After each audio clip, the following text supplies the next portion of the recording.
I'm so thrilled to announce the launch of our Wanted campaign.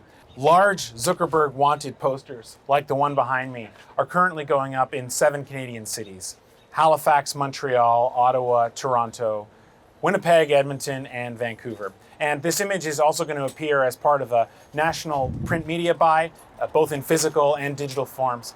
And it's going to also appear on a dedicated website, newsthief.ca, where Canadians and Friend supporters can go to tell the Prime Minister and also Facebook that we don't much like being pushed around. This campaign is about drawing public and political attention to Facebook's industrial scale news theft and to Ottawa's tacit approval of this practice. Now, Facebook doesn't need my help to make its many ethical failings known.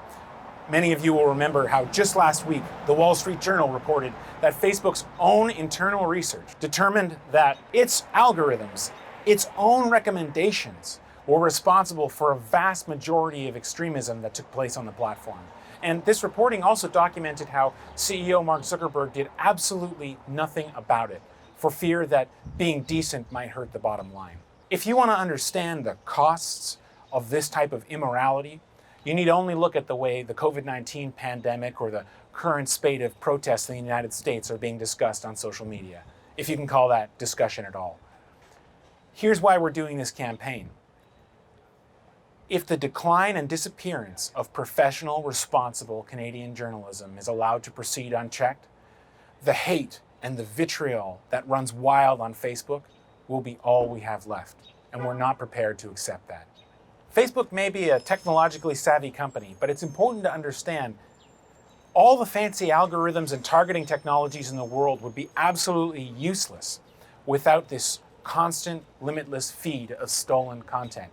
It is the original sin at the very heart of Facebook's success. Facebook wants to pretend that it doesn't need to be regulated, and their excuse is that they're simply too sophisticated, too smart, too intelligent for mere mortals like us to understand.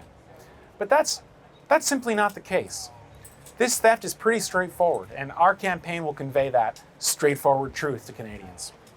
This is not how self-respecting nations behave. And so today, Friends is calling on Ottawa to begin to reassert Canadian sovereignty over Facebook and all of Silicon Valley by forcing them to pay for the news content they currently sell against. Please enforce our laws. Do your job. Australia recently became the latest country to require companies like Facebook to pay for the news content that they sell against. And whereas Prime Minister Trudeau says it's not a priority right now, citing COVID-19 as an excuse, the Australians understand that COVID-19 is actually a reason to act quickly, because they're simply unwilling to accept that their citizens will no longer have access to professional journalism.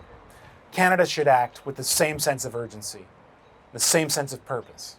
And I hope this campaign will result in such action. Here's what it comes down to.